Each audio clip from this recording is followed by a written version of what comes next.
This is a film about a boxer, Harry Scott, middleweight, ranked in the top 5 since 1961 and still hoping for the crack at the British title he has never had. This film was made as Harry prepared for a fight, which he hoped would earn him his title shot.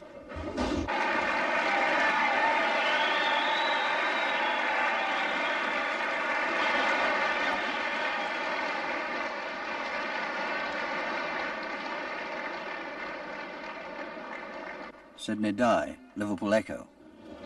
Well, Harry's been a very unlucky fighter. He's been around a long time. He reached the top as an amateur. He should have reached the top as a professional, but he doesn't seem to have had the breaks. Norman Wynn, The People. I think it's he's his own worst enemy.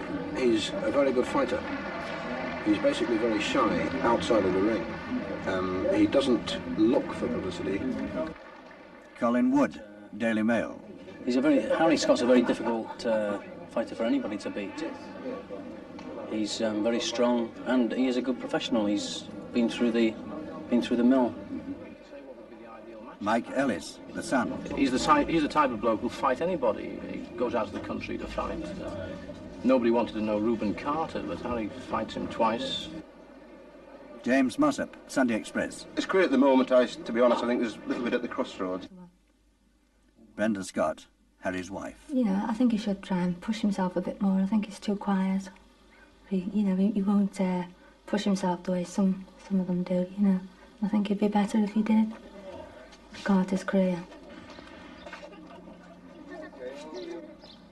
Sunday morning, Harry takes all his neighbours' children as well as his own to Sunday school.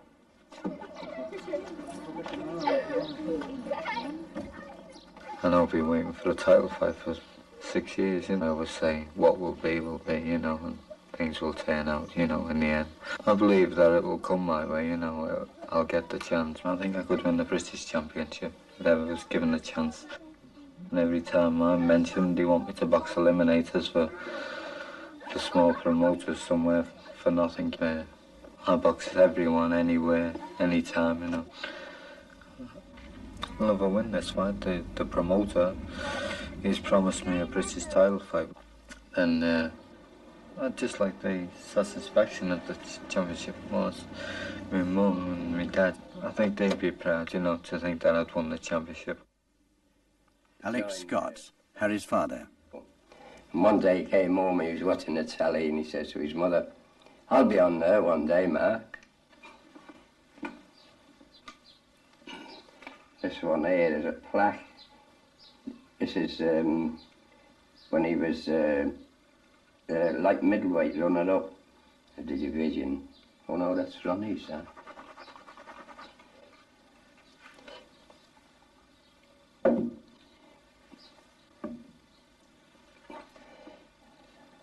I thought it was a great thing, you know, for a lad to go pro, make a living out of it. You know, you seem to be proud of it. Nice statue there, isn't it? I think my dad was quite proud, you know, really, that I was a professional boxer. My brother, he was a boxer in the Irish Guards, and my father's brother was a boxer. Not, you know, just in small ways, like, you know. My dad's always liked the boxing game, you know.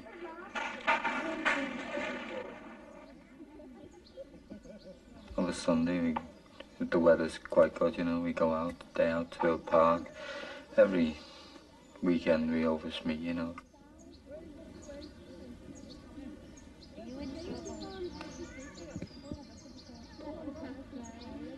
I think there must be a reason why I'm boxing, you know. I like boxing, you know. I don't mind people saying it's a bad sport and all that. Myself, I live a pretty clean life, you know. I think boxing's done a lot for me, and I think there's a lot more to get out of it, you know. That's why I box, really, you know. I want Yvonne and Brenda and Mark to just have that little bit extra, you know.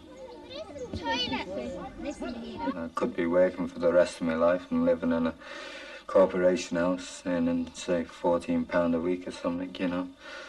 I want to have my own home and a car and maybe finish up in a little business or something, you know. You know, I wouldn't say I was a rough kid, like, you know, came up and thought, well, I've got to get out of the slum, like, you know.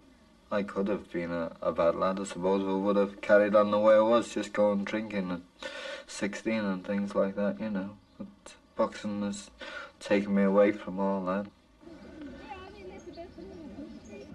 Every night I say my prayers, you know, kneel at the bed and say the prayers, and a simple prayer I say, you know, for people who like the sick and, you know, people old and things like that. I'm a bit soft out. I don't know whether I've got the right inside, you know, to be a real killer. Like, you know, I don't think I could really kill anyone, you know. And I'm in there, and I must win. So to be a fighter, I think you must have a bit of killer instinct.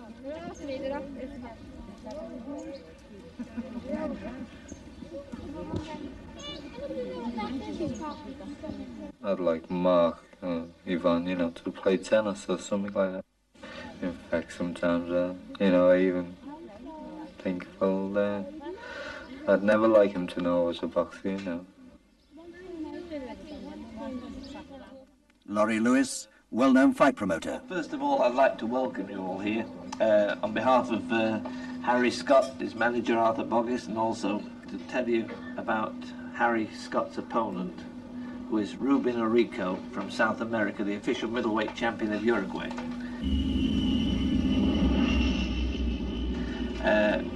I got his record yesterday morning in the post, and his contests have been 30, his wins have been 27, his losses 3.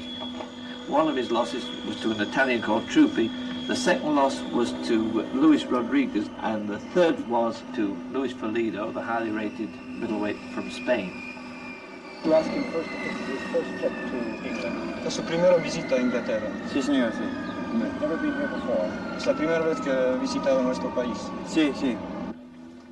That's all I can tell you about him. He's supposed to be an all-action fighter, and we'll see on July the 11th. Well, I don't know too much about the other fighter. Well, this Orico is very much an unknown quantity here. In fact, I can't even trace him in the record books. No posible. You would prefer at 5 o'clock. Is that all right, Billy? Es posible. Yes. Posible. Okay. Okay, 5 o'clock. 5 o'clock, okay? Yeah. Come in for money. Have you got English money? No. I'll see you after then, yeah. And the form of the South American is pretty much unknown. I don't think he's ever been to Europe before, certainly not in England anyway. And he should be a fair opponent, but Harry in Liverpool should win. I don't know anything about him. I don't think Harry knows much more either. Tell me, how many middleweights are in Uganda? He's the champion in Uganda. How many is there? How many champions are there? Now then, as you know that I'm in the car business, and quite a few of my friends in Liverpool, car dealers, have authorised me to say that if Harry Scott looks good on July the 11th, that I can offer Pritchard, Johnny Pritchard, the British middleweight champion, a purse of £3,500, which they will guarantee, for him to defend his British title at Liverpool Stadium on a date early in September. Arthur Boggis, Harry's manager. But the most considerate thing of all is the opponent boxer. It's like horses for courses. If he's a good boxer, and he's boxing against a good fighter, then you demand a lot more money, you understand? Tony Vero, Harry's former manager. You see, Harry was hard to get fights. The good fighters didn't want him. They didn't want Scott. So what can I do?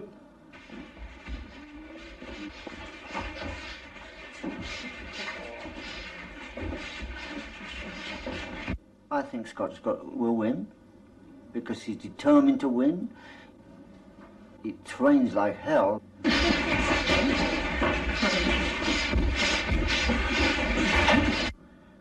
You met Harry, haven't you? Great fella, good fella. See, what was wrong with Harry? He was handicapped. He walks slow, he talks slow, and he thinks slow. good, smart welterweight can move and get away, dodge and get away. But the guy that stands there and does a punch up with Scott, he's going to come off second best. It's over 3 years since he knocked anybody out. So there's something wrong there. Because he was a terrific puncher. I think the most important thing we're waiting for now is that if we can get the hope of a crack at the middleweight championship of Great Britain, then I think if we did happen to have the opportunity to have that, I think I'd say to Scott, that's enough, you should get out of the game. I think I'll know when it's time to pack it in. I say I want to be a good dad to Yvonne and that, yeah. I don't want to be puddled or anything. Dick Campbell, Harry's trainer and closest friend. Usually a sign is when they think a man's going past his best, then they start to put the younger boys against him, as you might call a trial horse. But I can't see that coming for a couple of years yet. So when you weigh it up and they go to eliminators, it's going to be another 12 to 18 months. So Harry's getting no younger. He's getting older all the time. Let's hope that he does get a chance, but I can't see it. I've never had to tell one of my boxers to quit. They can speak well, and they've got no bruises or marks to carry on them. That's the way I think about it.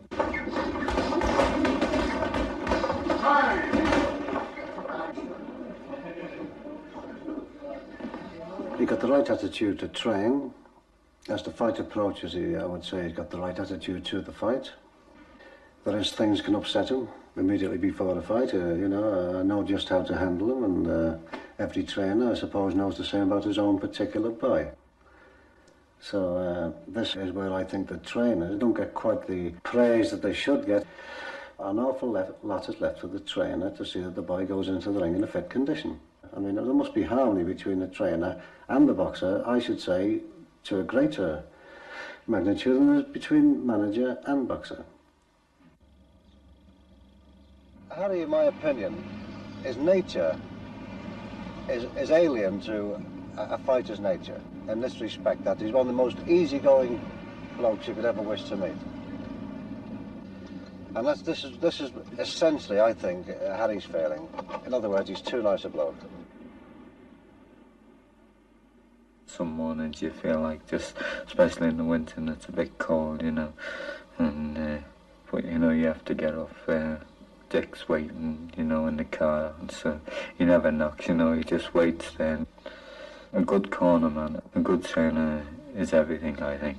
I believe that Dick knows everything I can do. Like, I'm boxing to a man face to face. He tells me I can hit him with a certain punch, which I mightn't be able to see myself because I'm fighting, He's going for the head all the time, going for the body. And besides that, when they come in with these jabs, toss that right hand over the top of them.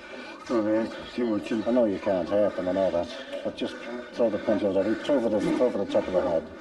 Block on the jabs, because Frank will be throwing jabs like that. Don't drop too low, just flip the punches. Set. Time.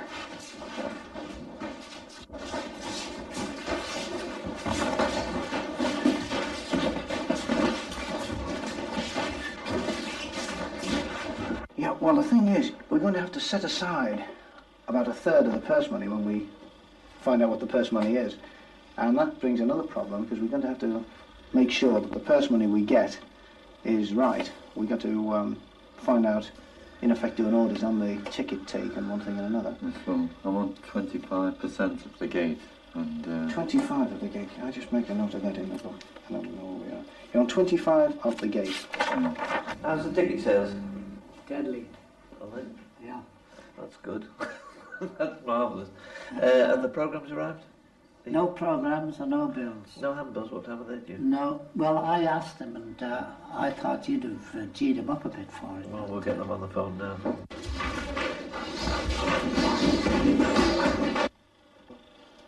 They're going to pay for commissioners and the like. You're on 20%, 25% gross or net. This is the thing. Well, they just said I'll be on 25% of the gate, and I think the promoter will pay everything else. I'll just draw. So I'm gross, yes. we hope. Yeah. Yes. Up to 1 o'clock I'd sold 4 10 at a time of tickets.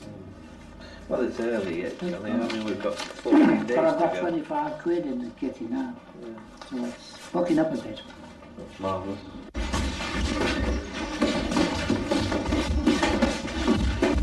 A fighter to a promoter is only worth exactly what he will draw in that gate. I have to sell him on the lines that he puts up a real professional boxing show. The public like to see something like that. I like to see a fella game, take a punch and fight back. And that's what thrills the public more than anything in the world. A fighter has got to have that appeal himself. You can't sell people. People aren't gullible anymore. You've either got it or you haven't got it. A promoter can only do so much, the ballyhoo and the thing, but a fighter has generally got to be able to sell himself to the public.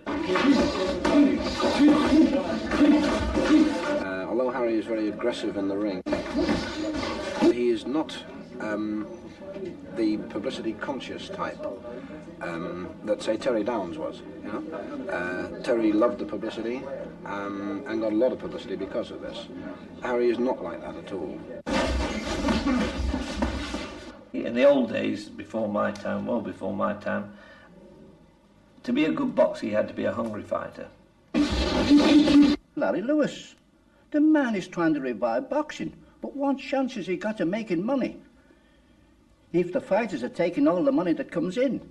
I don't see it at all. I mean, when he gets in that ring, there's two fists coming at him and they can do a lot of damage.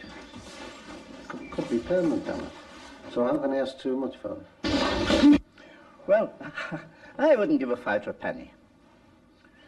You see one fighter only recently to turn professional 12 months ago, he got £9,000 or 10,000. That buyer's got to make over £40,000 before that manager gets his money back. No, if a fighter wants to come to me, he's getting my experience.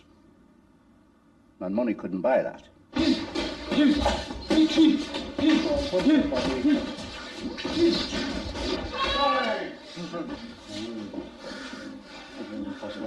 Forget that.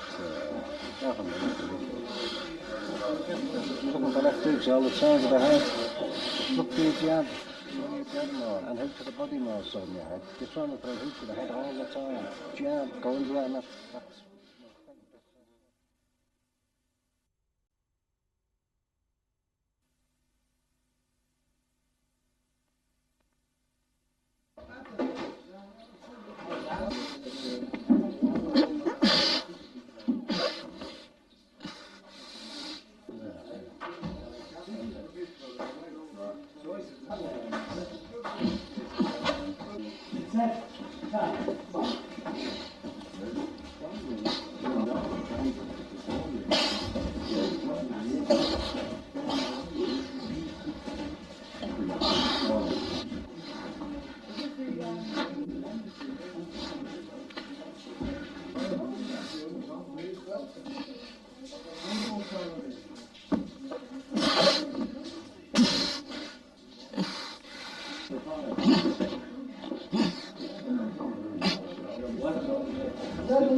The thing I work on with mostly with Harry is speed.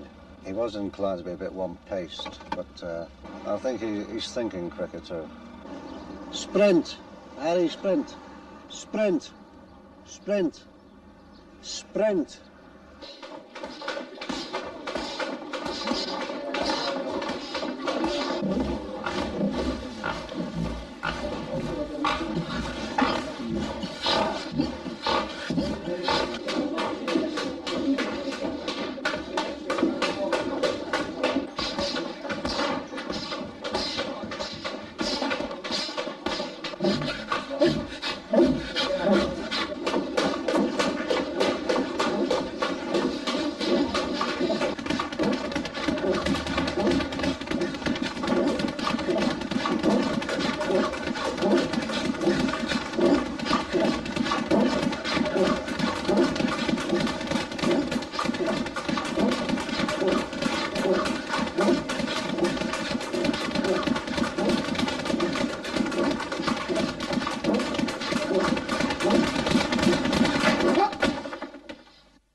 Harry Scott, 11 stone, 6 pounds and 3 quarters. Orico, 11 stones, 4 1/4 pounds. Boxing will never die. It's a man's instinct to box, you know, want to fight. And to be a boxer, I think they must have something, you know, because people say, oh, he was chicken or something like that. But you can't really be chicken to get in there, you know. It takes something just to climb the stairs and get in the ring.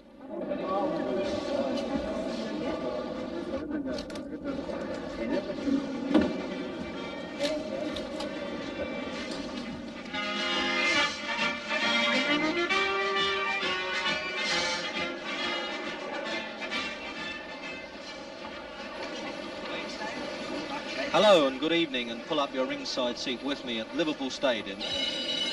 Gentlemen, please. Ladies and gentlemen, while we are waiting for the boxers, it's always nice to introduce personalities who are here with us tonight. Firstly, my privilege and pleasure, rated one of the greatest heavyweights in the world. He had a great reception in the States. He's had numerous offers to go back. Ladies and gentlemen, may I present the former British heavyweight champion, Brian London.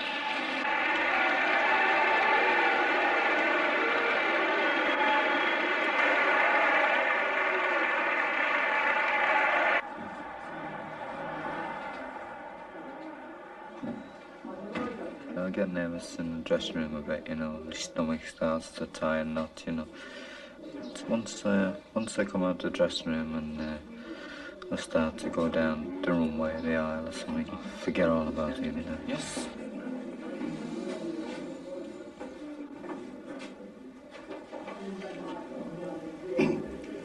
Just hold your breath for a second. Good. Hold your breath again. Now, good deep breaths. Out.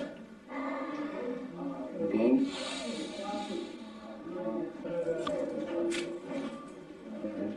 That's it. Right. You could lie down just for a second. Thank you. Yes, I think we'll do it. Yes, I should be. I'm better at the moment.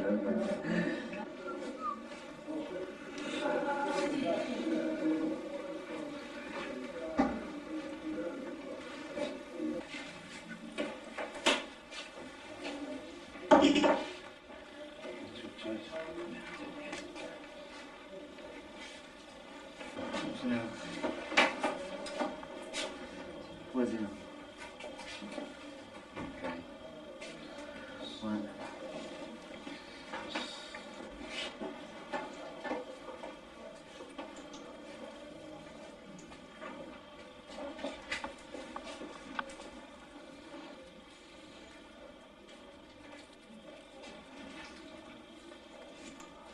Not too tight, no?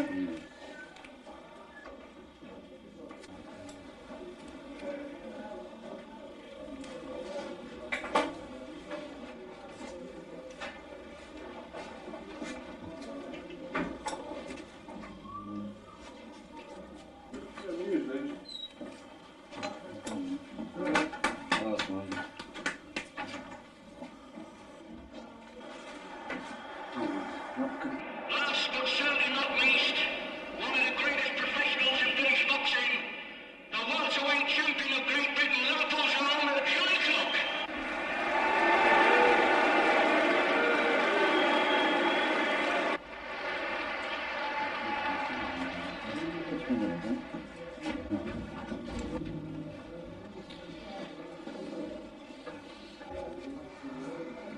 One more.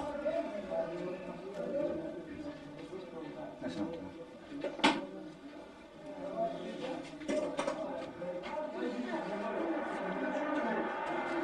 How's that work?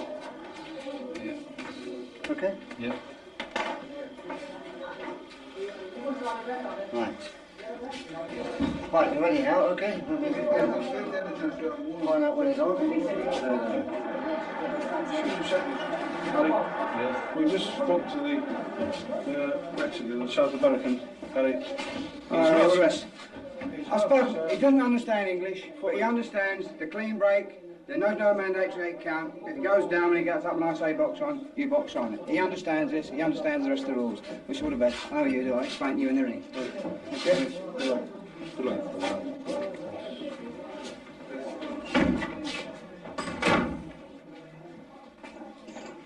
You okay?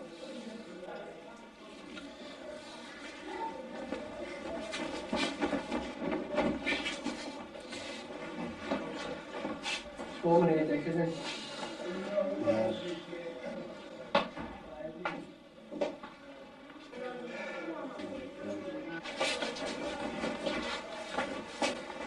Not to warm up too much in here. No, nice and steady. Yeah.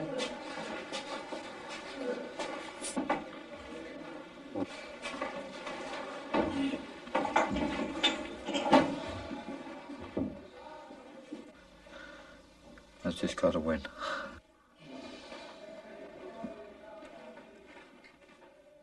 If I lose, well, no, I'll lose. I haven't thought of losing this one.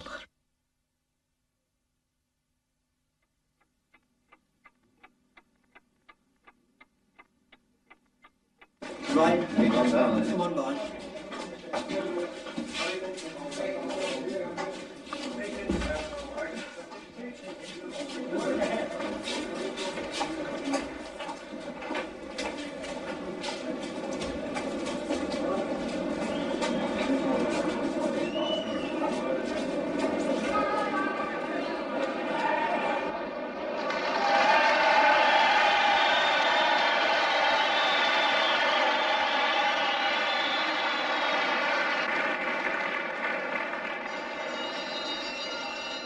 Between and introducing to you from South America, the middleweight champion of Uruguay, Ruben Arico.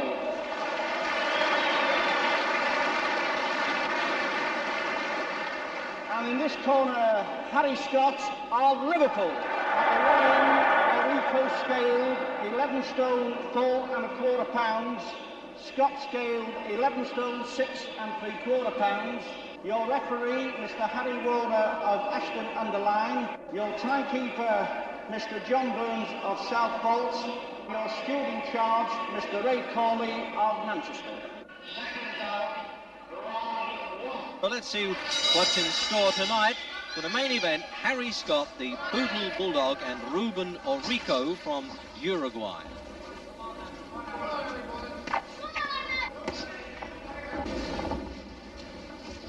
This is the first time that I've seen this South American. I know quite a bit about his record and some of the opponents he's been in with, but I understand he's quite a cagey customer, but this is the first time I've had the chance to have a look at him. Orico's certainly a flashy customer. Touch of the Cassius Clays there.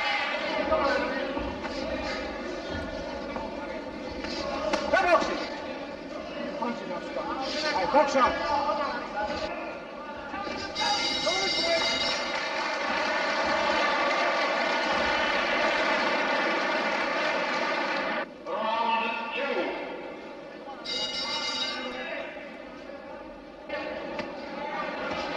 Harry didn't like that, and he was back in there to do something about it.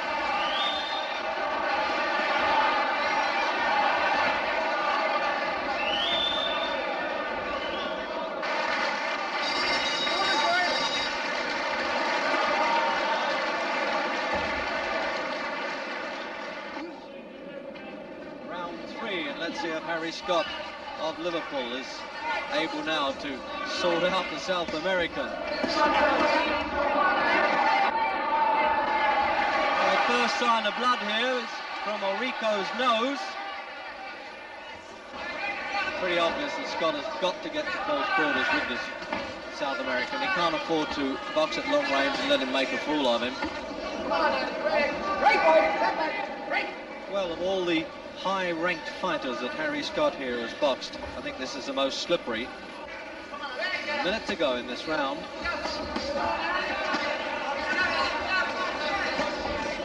And Scott now continually attacking, forcing Orico back.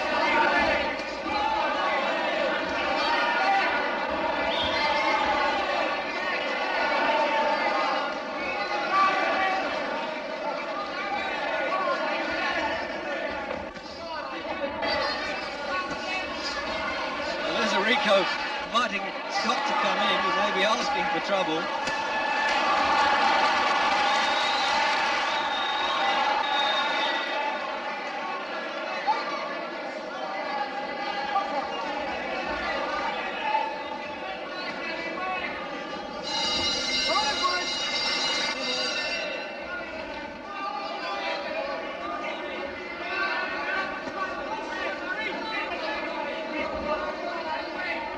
Terribly difficult fighter to handle.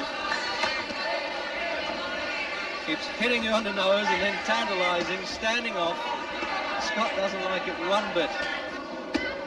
I think perhaps it's time the referee asked the South American to close his glove and hit correctly his knuckle palm, although it obviously suits Scott to be hit with an open glove. He closed it this time. Certainly a lot stiffer than the South Americans.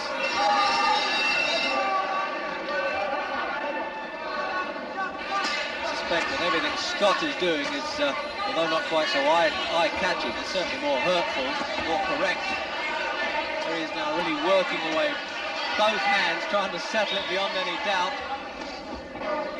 Scott goes charging in like a chunky oak. Possible that the South American's running out of gas. He's not moving away from the ropes as quickly. The South American doesn't look a dangerous puncher. It'll take him quite a bit of time to close his hands as he lands the blow. Trying to ward off punches now with the gloves open.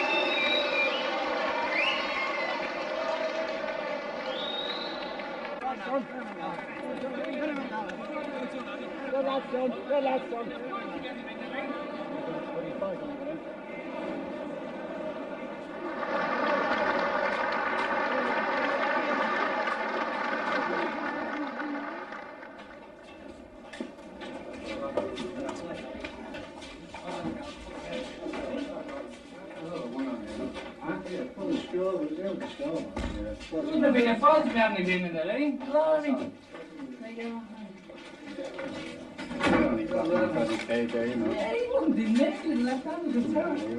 He just wanted to be there all the while. He just wanted to go 10 rounds. He had to go there. You see him in the corner? It's all right, it's nothing there, son. No. It's wet. Are you, lad? Okay. He looks better than before he went in. Oh, he's a much better professional.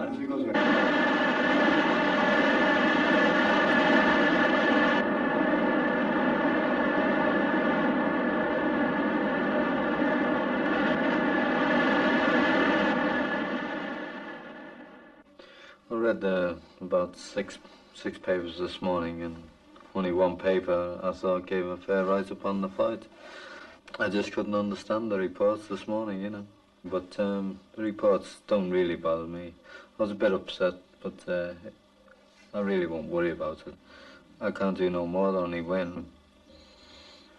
Well, I've been waiting so long, really wouldn't affect me so much. It'd affect the people around me who want me to have a title fight, but I just carry on boxing and boxing other people who think they can beat me, and until one day they say I'm ready to have a crack at the title.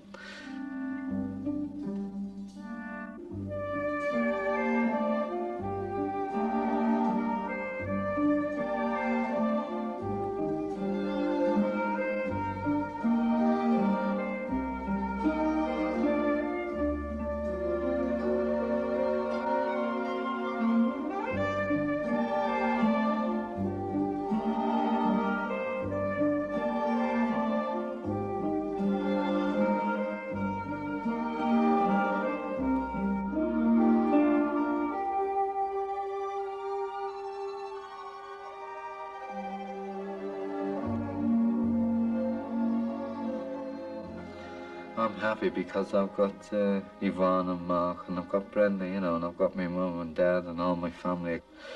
People have got titles and won this and won that, but they'll never have what I've got, you know, because I've got my own sort of prize, you know.